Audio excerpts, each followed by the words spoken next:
أعوذ بالله من الشيطان الرجيم بسم الله الرحمن الرحيم السلام عليكم ورحمة الله وبركاته إن الحمد لله نحمده ونستعينه ونهديه ونستغفره ونعوذ بالله من شرور أنفسنا ومن سيئات أعمالنا من يهده الله فلا مضل له ومن يضلل فلا هادي له أشهد ونشهد أن لا إله إلا الله وحده لا شريك له وأشهد أن سيدنا محمدا عبده ورسوله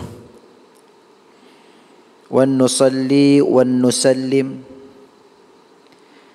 على حبيبنا وشفيعنا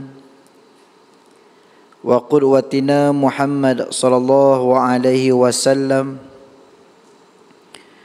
وعلى آله وأصحابه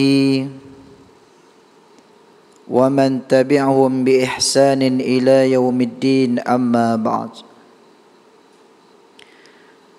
قال رب اشرح لي صدري ويسر لي أمري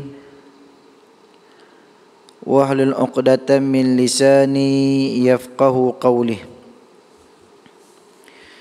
اللهم أرنا الحق حقا وارزقنا اتباعه وأرنا الباطل باطلا وارزقنا اجتنابه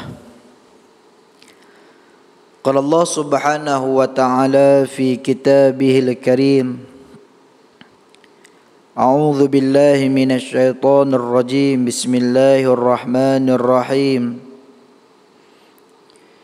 اقرأ باسم ربك الذي خلق Bacalah wahai Muhammad dengan nama Tuhan yang menciptakan sekalian makhluk. Suratul Alaq ayat yang pertama. Wa qala an-nabiy sallallahu alaihi wasallam man yuridillahu bihi khaira yufaqihu fid din. Barang siapa yang dikehendaki Allah kebaikan padanya, maka Allah akan memberikan kefahaman tentang agamanya. Hadis sahih, sadaqallahul azim wa sadaqan nabiyul karim. Yang dikasihi pengurusi, imam, seluruh ahli jawatan kuasa, muslimin, muslimat, hadirin dan hadirat yang dirahmati lagi dikasihi Allah. Alhamdulillah, marilah sama-sama dan buat selamanya kita merafakkan kesyukuran kehadrat Allah Subhanahu wa taala kerana dengan taufik dan hidayahnya, qudrah dan iradahnya kita dipertemukan oleh Allah Subhanahu wa taala pada malam ini untuk sama-sama kita menyambung diskusi 50 kaedah kehidupan dalam Al-Quran oleh Syekh Dr. Abdullah Muqbil rahimallahu taala. Muslimin muslimat, hadirin dan hadirat yang dirahmati Allah, kita menyambung pada kaedah yang ke-29. Kaedah yang bertajuk Allah mengetahui musuh-musuhmu. Diambil daripada firman Allah Subhanahu wa taala pada suratul Nisa, surah yang keempat, pada ayat 45 yang berbunyi A'udzu billahi minasyaitonir rajim. Wallahu a'lamu bi'a'daikum. Dan Allah lebih mengetahui tentang musuh-musuhmu. Kaedah ini sangat terkait dengan kenyataan kehidupan sosial umat manusia. Kaedah ini sangat penting diangkat pada masa perkembangan media telekomunikasi saat ini dan banyaknya ancaman dari pihak musuh, baik yang nampak ataupun yang tidak nampak. Allah Subhanahu wa taala Al-Khaliq, Sang Maha Pencipta, yang menciptakan seluruh makhluknya termasuklah manusia. Maka Allah Subhanahu wa taala menciptakan manusia berserta dengan musuh kepada manusia itu sendiri. Persoalannya, kenapa Allah Subhanahu wa taala menciptakan musuh kepada manusia? Yang dengan musuh ini manusia kadangkala melakukan kederhakaan kepada Allah. Yang kadangkala dengan musuh ini manusia membawa dirinya kepada kehancuran, kebinasaan, yang Allah akan memberikan laknat kepada dia, seterusnya akan memasukkan dia ke dalam neraka Allah wa'iyadzubillah.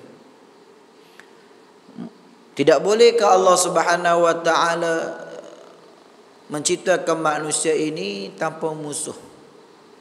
Jawapannya sangat mudah. Semestinya boleh, sebab dia Al-Khaliq, yang Maha Pencipta. Tetapi kenapa Allah Subhanahu wa taala menciptakan manusia itu berserta dengan musuh-musuhnya? Kerana beberapa perkara yang dijelaskan oleh Allah, Rasul dan juga para alim ulama. Yang pertama adalah walanabluwannakum bisyarri wal khairi fitnah. Allah menguji kita dengan keburukan, dengan kebaikan adalah ujian, adalah fitnah bagi kehidupan kita. Maknanya bagi manusia ni Allah cipta benda baik, Allah cipta benda buruk. Benda baik itu ujian bagi kita, benda buruk itu pun ujian bagi kita. Di antara benda buruk yang Allah Ta'ala cipta bagi kita adalah manusia, yang menjadi musuh kepada kita. Jin, syaitan, iblis yang menjadi musuh kepada kita, dan seluruh makhluk Allah Subhanahu wa taala yang memusuhi manusia, sama ada secara zahir ataupun secara batin, adalah untuk menguji manusia.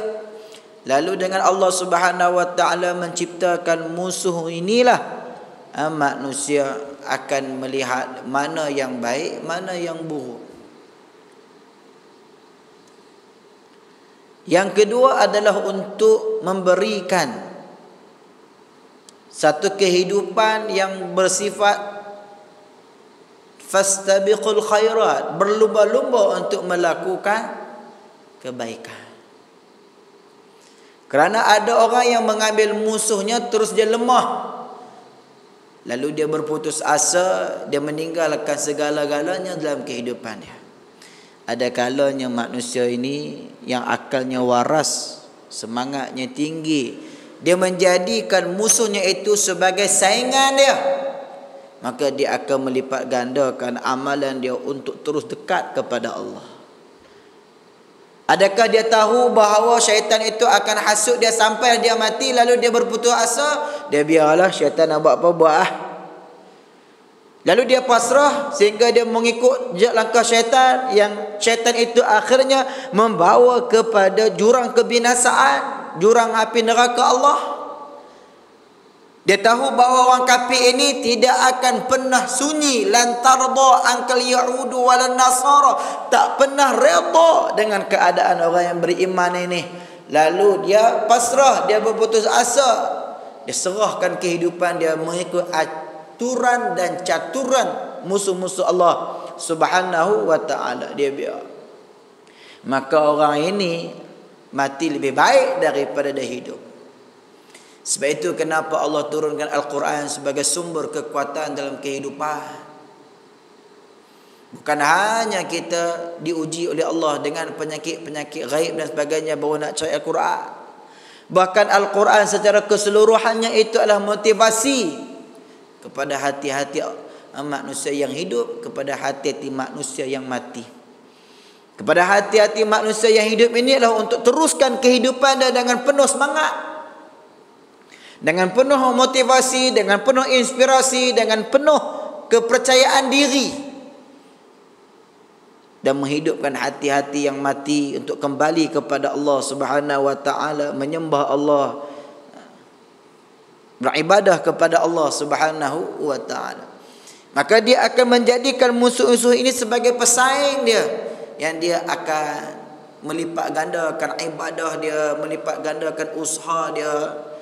Syaitan begini hasutan dia, hawa nafsu begini hasutan dia, dunia begini godaan dia, maka dia cuba lawan, dia buat yang terbaik untuk menjadi hamba Allah yang benar-benar beriman. Kerana hamba Allah yang benar-benar beriman, di antara prasyarat penerimaan keimanan dia, penilaian keimanan dari si Allah, yuftanun, dia diuji oleh Allah. Ahasiban nasu an yutraku an yaqulu amanna wa hum la yuftanun. Mereka menyangka mereka telah diuji, mereka telah beriman, sedangkan mereka tidak sekali diuji oleh Allah Subhanahu wa taala. Lalu nak menunjukkan keimanan mereka kepada Allah, Allah uji mereka. Di antara cara Allah menguji mereka dengan musuh-musuh yang Allah Taala ciptakan beserta dengan mereka. Tak payah pergi jauh, musuh kita yang paling dekat, yang paling hampir mengatasi segala-galanya adalah nafsu diri kita sendiri. Aqrab, musuh yang paling dekat. Akhwa, musuh yang paling kuat adalah nafsu diri kita itu sendiri juga adalah musuh. Dah, kita nak buang nafsu ni daripada diri kita? Jawapannya tidak. Dah, bagaimana kita nak hidup bersama dengan dia? Kita nak kena kuatkan roh kita supaya roh kita itu menguasai dia. Dia hidup mengikut lunas-lunas yang dikehendaki oleh Allah Subhanahu wa taala dalam Al-Quran dan juga hadis Rasul. Kalau tidak ada nafsu, macam mana kita nak hidup di dunia ini? Yang dunia ini kehendaknya adalah nafsu, makan minum, berpasangan, bersukaria, bekerja dan sebagainya. Macam mana kita nak hidupkan kehidupan di dunia ini kalau tidak ada nafsu dalam diri kita? Tapi nafsu yang bagaimana? Nafsu yang mutmainnah. Nafsu yang bagaimana? Nafsu yang diridai oleh Allah Subhanahu wa taala. Menjadikan musuh sebagai pesaing, yang akhirnya menjadikan musuh itu tunduk di bawah kita. Itu orang yang hebat. Kalau dalam dunia perniagaan, dunia bisnes, gitulah. Bukan seorang businessman ataupun businesswoman, seseorang ahli perniagaan itu apabila ada pesaing, dia pergi bunuh pesaing dia. Dia hantar 1001 perkara-perkara yang boleh menghancurkan pesaing dia. Itu persaingan yang tidak sihat. Tak mau orang jadi kompetitor kepada dia, jadi pesaing kepada dia. Boleh ganggu rezeki dia, boleh ganggu perniagaan dia, boleh ganggu customer dia, boleh ganggu pelanggan dia, boleh ganggu dia punya cawangan-cawangan dia. Itu bukan perniagaan yang bijak, takut pada diri sendiri. Seorang pembekal beras, berapa puluh orang nak makan beras, berapa ribu orang, berapa ratus ribu, berapa ratus juta orang nak makan beras. Hang seorang je nak menjaga beras. Apabila adanya pembekal-pembekal beras, hak yang kita ni akan buat terbaik beras kita. Pek kita yang terbaik, harga yang terbaik, perkhidmatan yang terbaik. Kebaikannya kembali kepada siapa? Konsumen. Kembali kepada siapa? Customer. Kita boleh memilih mana yang terbaik. Kita nak yang terbaik kan. Kalau seorang saja monopoli, hak jadi pengedar dan sebagainya, dia buat ala-bala, sebab tak ada orang lain dah jadi kompetitor dia. Dia ni harga banyak tinggi pun orang dia nak kata apa, dia je benda hak yang expired date pun orang dia nak kata apa, dia seorang je pemekal. Jadi kita terima seadanya lah. Tapi kalau banyak kompetitor, banyaknya saingan, banyaknya jenama, maka masing-masing akan buat yang terbaik, yang akhirnya akan dapat manfaat. Akhir dia apabila sampai ke tahap bagaimana dia berhadapan dengan musuh dia, kompetitor dia, pesaing dia, dia boleh menundukkan pesaingnya itu mengikut kehendak dia. Itu bisnes yang berjaya.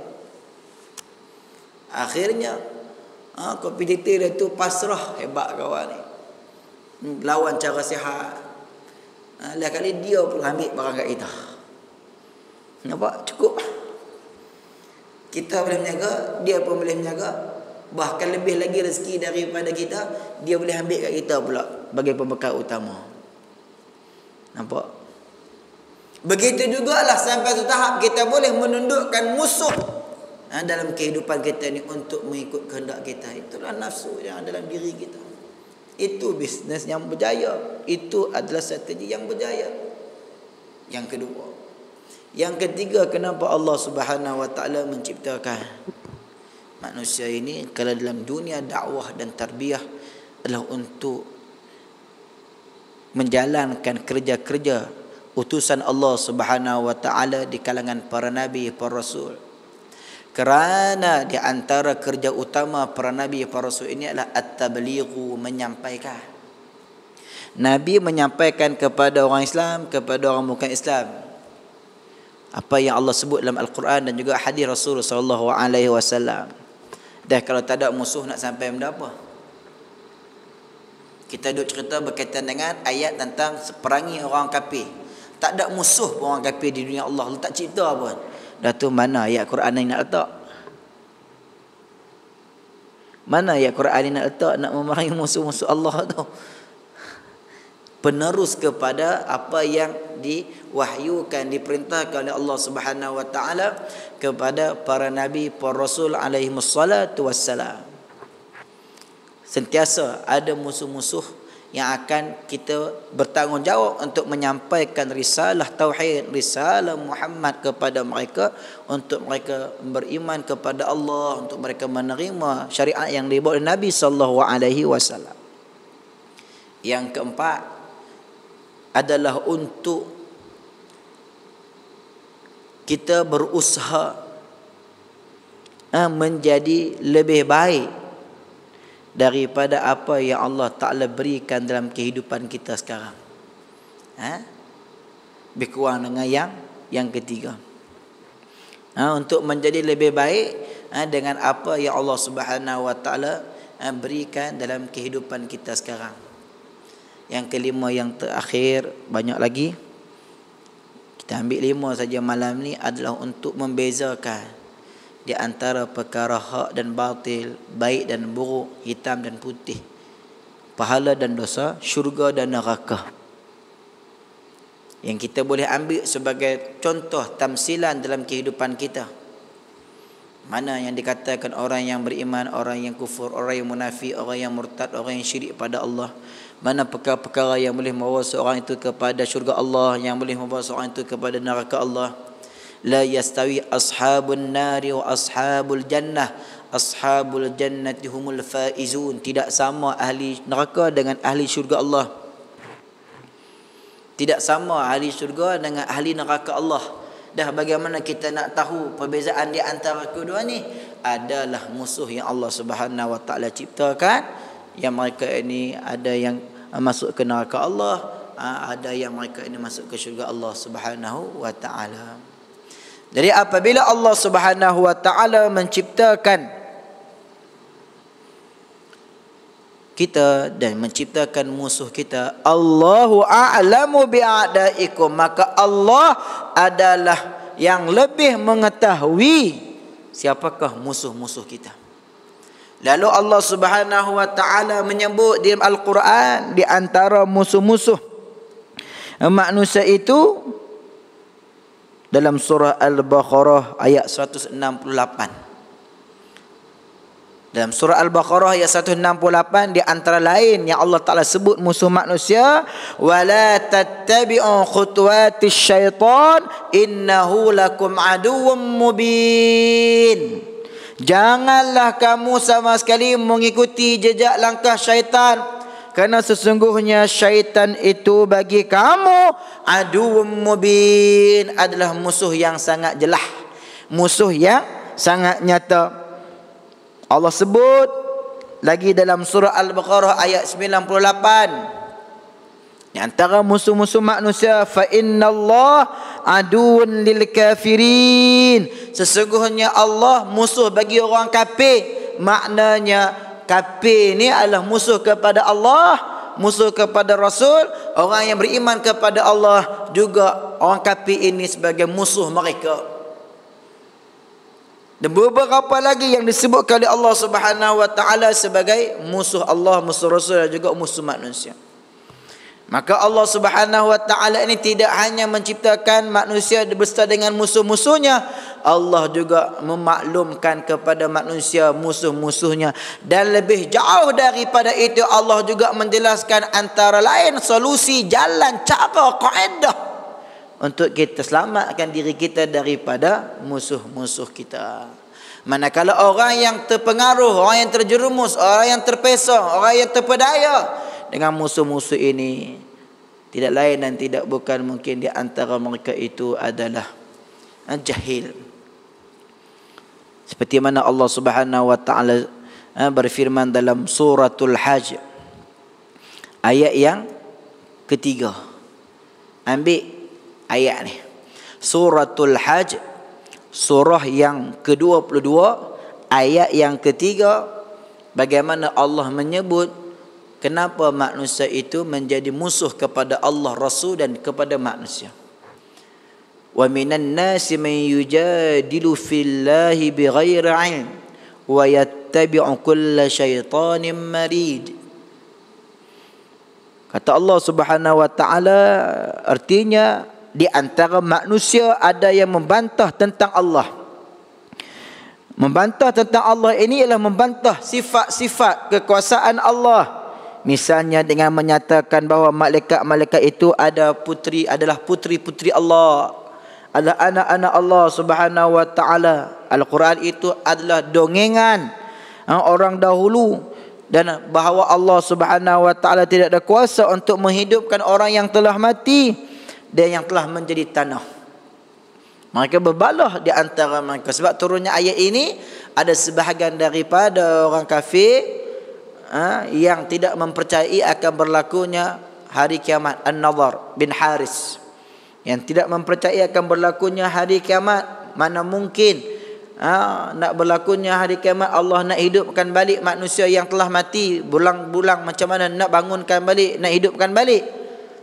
Dia tak boleh mempercayainya dengan akalnya yang telah pun pertama bighairi ilm, yang tidak ada ilmu pengetahuan.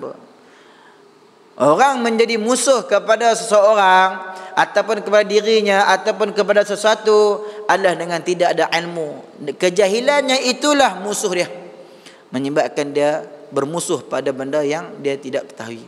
Yang kedua, wa yattabi'u kulla syaitan, diikut apa yang syaitan ajak, syaitan goda. Ni kenapa manusia akhirnya mereka mendapat kemurkaan daripada Allah. Inilah yang dijelaskan oleh Dr. Omar Abdullah Muqbi dalam kaedah bukunya ini. Permulaan yang Allah Subhanahu wa taala sebut kepada manusia bahawa Allah menciptakan manusia, Allah menciptakan beserta dengannya musuh-musuhnya. Allah memaklumkan di antara musuh-musuh yang Allah Taala berikan kepada manusia, Allah sebut juga bagaimana nak mengatasi, nak berhadapan dengan mereka ini. Sampai sedemikian detailnya manual book yang Allah Subhanahu wa taala berikan kepada manusia untuk manusia berusaha mendapatkan kebaikan dalam hidup dia. Seperti mana kita masuk pertandingan lah. Pertandingan naik basikal atas sebatang kayu daripada sebelah sini menyeberangi sungai sebelah sana. Basikal kecil lah. Kita tahu tak road dia, jalan dia? Tahu. Kita tahu tak dari sini ke sana? Tahu. Tahu tak bawa basikal? Tahu. Tapi berapa ramai orang yang berjaya, orang yang gagal. Naik basikal atas jabatan kecil, beberapa inci je, besar sikit dia daripada tayar basikal, bawa. Hak bawa perjalanan tu lah kadang-kalanya jatuh dalam sungai. Kadang-kadang nak sampai lah jatuh. Tahu belakang dah. Nak imbang badan bukan senang. Nak kontrol steering tayar bukan mudah. Nak sampai kepada penghujung banyak cabaran. Itu tak kira lagi dalaman, aku boleh tak boleh ni, aku mampu tak mampu ni. Tak kira lagi berat badan. Dia bukan kira berat badan, dia bukan kira ringan badan. Dia kira boleh dengan kreativiti, dengan kemampuan untuk nak seberang. Samalah. Kita tahu hidup kita di dunia akan seberang ke alam barzah, pergi ke akhirat. Allah hantar para nabi, para rasul beserta Al-Quran, panduan hadis sebagai panduan. Allah tunjuk halal mana, haram mana. Cuma kita di tengah menjalani kehidupan itu. Hak kehidupan inilah yang bersimpang siur.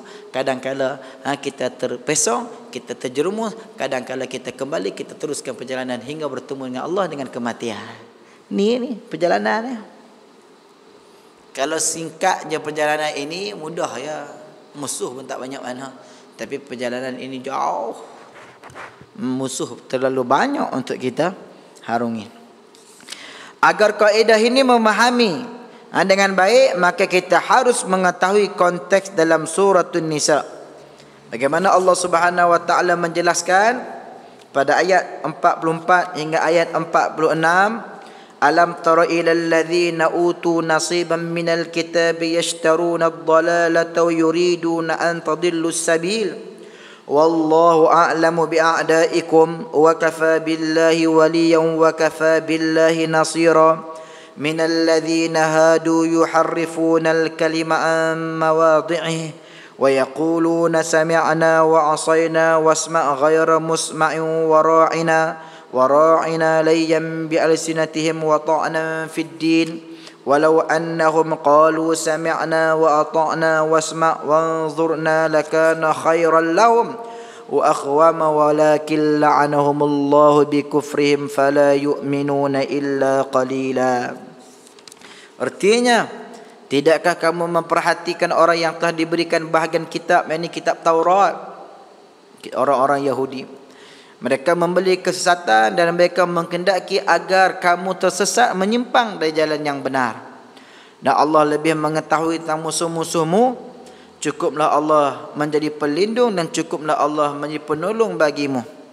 Yaitu di antara orang Yahudi yang mengubah perkataan dari tempat-tempatnya. Dan mereka berkata, kami mendengar tetapi kami tidak mau menurutinya. Dan mereka menyatakan pula, dengarlah, sedang kaum Muhammad sebenarnya tidak mendengar apapun. Dan mereka menyatakan ra'ina, dengan memutarbelitkan lidahnya dan mencela agama. Sekiranya mereka menyatakan kami mendengar dan patuh, dan dengarlah dan perhatikanlah kami, tentulah itu lebih baik bagi mereka dan lebih tepat. Tetapi Allah melaknat mereka kerana kekafiran mereka. Mereka tidak beriman kecuali sedikit sekali. Maka antara musuh lain yang Allah Subhanahu wa taala sebut dalam Al-Quran, selain daripada apa yang saya sebutkan tadi, di antaranya syaitan, di antaranya orang kafir, iaitulah ahlul kitab yang menyeleweng daripada agama mereka, di kalangan Yahudi dan juga di kalangan Nasrani, yang Allah Taala berikan kitab Taurat, kitab Injil, kitab Zabur kepada mereka, lalu mereka melakukan pendustaan, penyelewengan. Akhirnya Allah SWT, ada sebahagian mereka yang beriman dan banyak yang tidak beriman kepada Allah dan juga Rasulnya, terutamanya Nabi SAW. La'anahumullahu bikufrihim, lalu Allah melaknat mereka dengan kekufuran mereka, kerana mereka itu tidak beriman kecuali sedikit sahaja. Jadi musuh kita lagi, musuh umat manusia lagi antara lain adalah bagaimana yang dijelaskan oleh Allah Subhanahu wa taala pada ayat ini, di kalangan ahli kitab Yahudi dan juga Nasrani yang menyimpang dari jalan yang benar, yang tersesat dalam agama mereka tersendiri.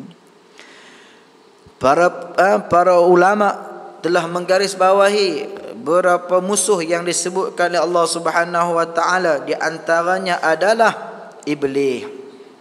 Tiada peringatan dari Allah atau musuh yang melebihi peringatan terhadap iblis ini. Betapa banyak ayat Al-Quran yang menyebutnya sebagai musuh yang paling jelas. Bahkan ada ayat yang paling jelas menjelaskan hakikat iblis, seperti mana yang disebut dalam surah Al-Fatir, inna syaitana lakum adu fattakhidhuhu aduwa. Sesungguhnya syaitan itu bagi kamu adalah musuh, maka buat cara musuh. Buat cara musuh. Jadikan dia sebagai musuh, bukan sebagai kawan. Yang kedua dijelaskan orang-orang kafir yang memerangi kita dan pihak-pihak yang memiliki agenda menghapus agama Islam. Wa idza darabtum fil ardi falaysa 'alaykum junahun an taqsuru minas salah in khiftum an yaftinakumul ladzina kafaru innal kafirina kanu lakum aduwwum mubin. Dan apabila kamu bepergian di bumi, maka tidaklah berdosa kamu mengqasarkan salat jika kamu takut diserang orang kafir. Sesungguhnya orang-orang itu adalah musuh yang nyata bagi kamu. Jadi ayat ini antara lain dijelaskan oleh ulama, sesungguhnya permusuhanmu dengan orang-orang kafir telah lama terjadi. Sekarang kamu telah menampakkan agamamu dan itu membuat permusuhan semakin meruncing. Bagaimana Nabi SAW berdakwah pada permulaan seruan dakwahnya secara sirriyah, secara rahsia. Tidak ada penentangan yang hebat, yang dahsyat daripada pemuka-pemuka Quraisy di kalangan Abu Lahab, Abu Jahal, Abu Sufyan, Abu yang lain. Tapi bagaimana Nabi SAW apabila diperintahkan oleh Allah untuk menyampaikan seruan dakwahnya secara jahriyah, terang-terangan, anzir ashiratakal aqrabin, berikanlah peringatan kepada ahli saudaramu yang terdekat dan juga terus kepada mereka yang berada di sekeliling kamu. Maka pada waktu itulah ada penentangan demi penentangan, sehingga akan apa yang dilakukan oleh musyrikin Quraisy ini jauh daripada apa yang tidak sepatutnya mereka lakukan kepada Nabi SAW di kalangan bangsa mereka, di kalangan ahli keluarga mereka. Bagaimana Nabi SAW dikata dihina, dicaci, dinista. Nabi diboikot hampir beberapa tahun, tidak boleh berinteraksi, berdagangan, berjual beli dan sebagainya. Dan Nabi SAW nak diusir, nak dibunuh.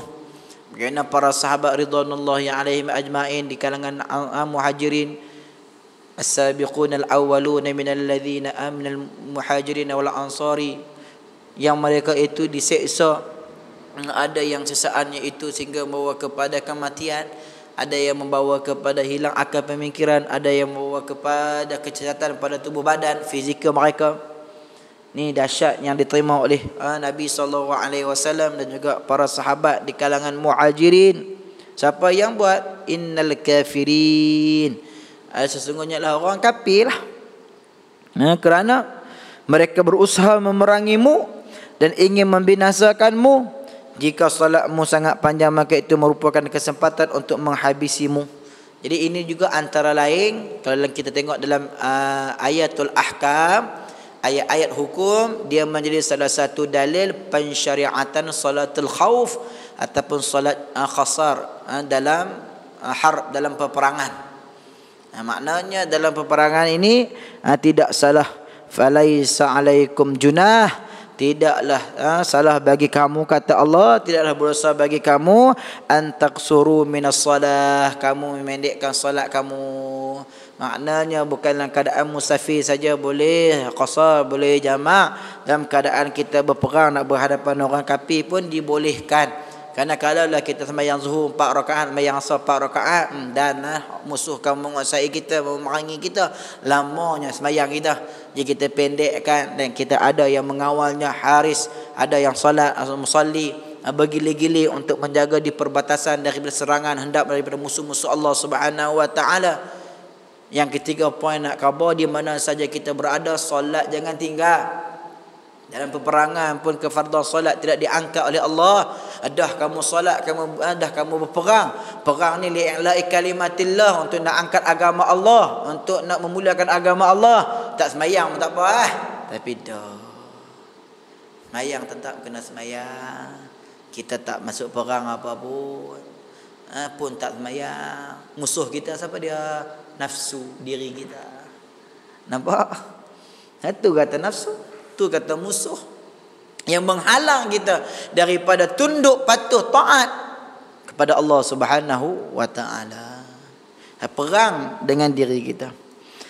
Begitu juga Yang ketiga, musuh yang ketiga, banyak lagi ayat-ayat dalam Al-Quran yang menceritakan tentang orang-orang kafir ini sebagai musuh-musuh Allah, orang-orang yang beriman, dan juga musuh para nabi. Yang ketiga adalah golongan musuh ketiga yang tak kalah bahayanya, sebagaimana diungkapkan Al-Quran, adalah orang-orang munafik. Orang-orang munafik ini adalah orang yang menampakkan keimanan dia, tetapi di dadanya ada api kekufuran yang membara. Munafik ini adalah musuh Allah, musuh Rasul, dan juga musuh orang yang beriman. Allah sebut orang munafik ini sebagai musuh. Tidak cukup dengan itu Allah menyebut orang munafik ini sebagai musuh. Allah ceritakan pula di dalam Al-Quran khas satu surah yang membicarakan, yang menghuraikan, yang menjelaskan tentang orang munafik. Pada surah yang ke-63 disebut sebagai suratul munafiqun. Allah cerita pula sifat mereka ni macam mana. Idza ja'akal munafiquna qalu nashhadu innaka larasulullah wallahu ya'lamu innaka larasuluh wallahu yashhadu innal munafiqina lakadzibun ittakhadhu aymanahum junnatan fasaddu an sabilillah innahum sa'a ma kanu ya'malun dzalika bi annahum amanu thumma kafaru fatubi'a ala qulubihim fahum la yafqahun ila akhir ayat. Keseluruhannya ada 11 ayat cerita tentang sifat perangai tingkah laku orang munafik ni. Di antaranya apa yang disebutkan oleh Allah, apabila orang munafik datang kepadamu wahai Muhammad, mereka berkata, kami mengakui bahawa engkau adalah Rasulullah, dan Allah mengetahui bahawa engkau benar-benar Rasulnya, dan Allah menyaksikan bahawa sesungguhnya pengakuan orang munafik itu adalah lakadzibun. Sifat mereka ni depan Nabi lain, belakang Nabi lain. Mereka lah di antara yang menjadi pencetus kepada beberapa siri peperangan di dalam Islam.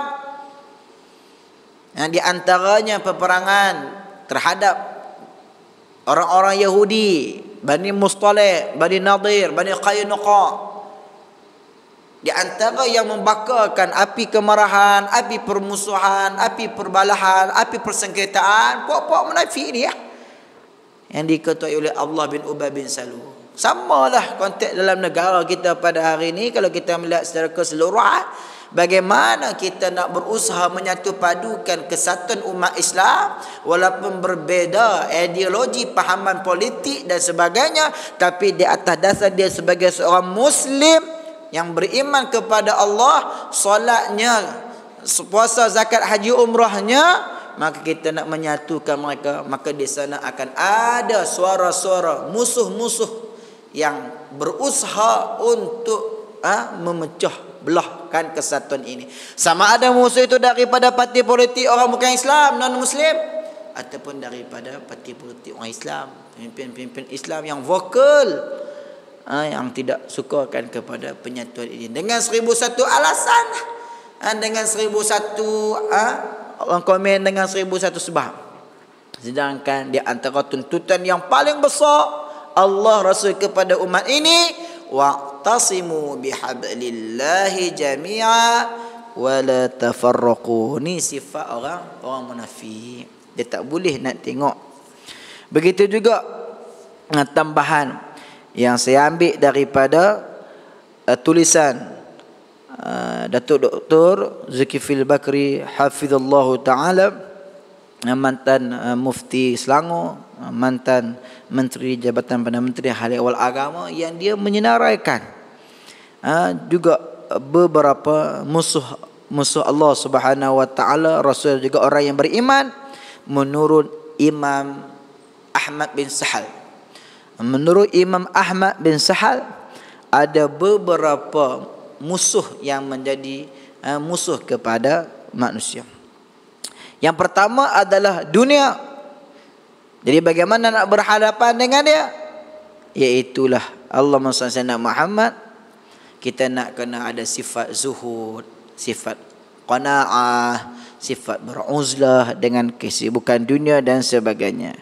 Kerana Fudail bin Iyad menyebut, jika diibaratkan dunia dengan emas yang cepat rosak dan akhirat dengan tembikar yang tahan lama, sudah tentu yang lebih baik untuk dipilih ialah tembikar berbanding dengan emas. Tetapi keadaan manusia terpesona dengan emas yang sementara, melalaikan mereka, menghilangkan tujuan kehidupan mereka menuju kepada Tuhan mereka di akhirat kelak. Yang kedua, syaitan, seperti mana yang dijelaskan. Maka bagaimana kita nak berhadapan dengan syaitan ini? Iaitulah kata Dr. Zulkifli, dengan kekenyangan.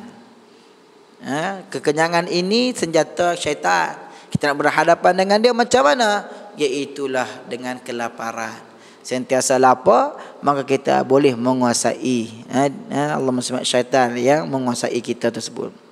Yang ketiga, nafsu. Senjata nafsu ni ialah sentiasa nak bawa kita kepada kelalaian, banyak tidur dan sebagainya. Maka bagaimana kita nak berhadapan dengan dia? Iaitulah dengan beribadat kepada Allah, sentiasa berjaga malam. Wa minal laili fatahajjat bihi nafilatan laka asa an yab'atha rabbuka maqaman mahmuda. Dan pada sebahagian malam hari, bersolat tahajudlah kamu sebagai satu ibadat tambahan bagimu, kata Allah. Mudah-mudahan Tuhanmu mengangkat kamu ke tempat yang terpuji. Yang keempat adalah hawa nafsu. Di antara senjata hawa nafsu ni suka bercakap. Maka bagaimana kita nak kawal diri kita? Itu je lain dan tidak bukan dengan banyak kita berdiam. Ya ayyuhalladzina amanu taqullaha wa qulu qawlan sadida. Wahai orang-orang yang beriman, bertakwalah kamu kepada Allah dan katakanlah perkataan yang benar, yang tepat dalam segala perkara. Kalau kita nak cakap benda yang baik-baik, cakap benda yang elok-elok. Jangan kita cakap benda yang membawa kepada kebinasaan pada ibadat kita, pada amalan kita, seterusnya membawa permusuhan, perbalahan di kalangan manusia. Itu menurut Imam Ahmad bin Sahal yang diolah oleh Dr. Zulkifli Al-Bakri dalam artikelnya. Begitu juga ada disebutkan Allahumma salli ala Muhammad oleh seorang ulama, musuh kepada umat Islam ini ada 3. Musuh kepada umat Islam ini banyak, tapi yang besar antara lainnya dia menyebut ada 3. Yang pertama adalah kebodohan. Kebodohan itulah musuh besar kepada umat Islam. Yang ni menjadi kunci kepada musuh-musuh Islam. Bagaimana mereka nak menguasai umat Islam, iaitu membiarkan umat Islam berada dalam kejahilan. Bagaimana mereka nak memberikan kejahilan kepada umat Islam? Tidak adalah sistem-sistem pendidikan yang terbaik dalam negara-negara umat Islam. Yang sistem pendidikan yang terbaik semuanya di mana? Negara-negara Eropah, negara-negara Barat, Cambridge, Oxford dan sebagainya ada. Sedangkan universiti pertama dalam dunia adalah dimulai, dicetus, diasaskan oleh umat Islam. Tapi umat yang paling banyak buta huruf di dunia mengikut UNESCO adalah orang Islam. Negara-negara benua Afrika yang majoritinya umat Islam, di antara negara yang ramainya orang buta huruf. Mudah kita kata bedah buta huruf ni tuan-tuan, itu di antara ciri kepada kebodohan. Apabila manusia tidak ada ilmu pengetahuan, mudah dak musuh nak mari menyerang manusia, mudah. Tak perlu kepada persenjataan, tak perlu kepada peperangan, cukup membawa kepada perkara-perkara yang boleh menerujakan mereka, boleh memberikan kepelikan kepada mereka. Mereka sonok selalu Bagaimana lagi cara mereka nak membodohkan umat Islam? Biar ke umat Islam leka dalam hidup mereka. Perbanyakkan hiburan, perbanyakkan perfilman, perbanyakkan konsert, perbanyakkan benda-benda yang akhirnya melahirkan seorang individu yang disebut sebagai hedonisme, yang terlalu ketagih kecanduan dalam dunia hiburan. Malah nak belajar dah, habis PN tak mau sambung dah, sonok duk main game. Sebab main game boleh masuk pertandingan lebih kaya daripada duk universiti dah. Lah ni tuan-tuan tengok tak trend terbaru keadaan masyarakat kita pada hari ni. Duk main game, duk masuk pertandingan ni, duk masuk pertandingan ni, dapat pula benefit daripada kerajaan, masuk ke peringkat antarabangsa, ngaji tak tinggi mana, CJ pun tak ada, tapi kaya raya boleh beli rumah dah hasil daripada main pertandingan game e-sport. Dari satu sudut tuan-tuan, dia sangat membimbangkan umat, kan? Dia sangat melekakan umat, nampak? Jadi orang menyebabkan orang nak masuk universiti ni mikir, aku masuk universiti ni penat lelah mengaji, hutang pula, beasiswa pula, PPT-PTM pula, keluar belum tentu dapat kerja, dengan pengangguran yang banyak, lah ni harga barang naik. Dia pergi kat tu dah. Akhirnya apa yang dia orang buat putusan? Tak payah mengaji lah. Buat bisnes online, main game, buat YouTuber. Dapat duit dah YouTuber ni. Buat perangai pelik-pelik sikit, buat benda pelik-pelik sikit, tergedak sana sikit, naik ranking, subscribe tinggi, banyak, dapat planetarium, dapat piring-piring tu, duduk saja goyang kaki lah. Allah Akbar. Mungkin ada di kalangan anak-anak kita kak, ujian Allah Ta'ala bagi dah. Allah Akbar. Akhirnya kebodohan menguasai umat ni musuh. Yang kedua, kemiskinan.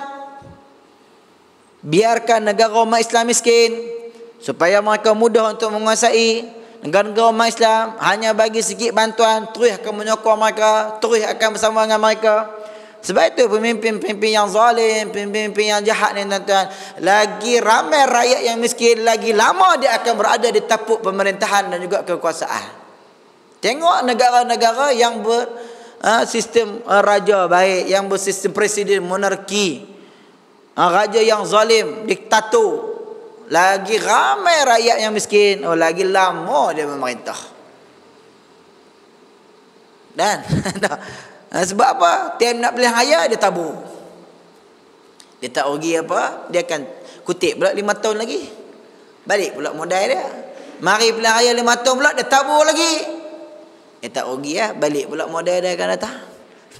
Itulah 20 tahun, 30 tahun, 50 tahun.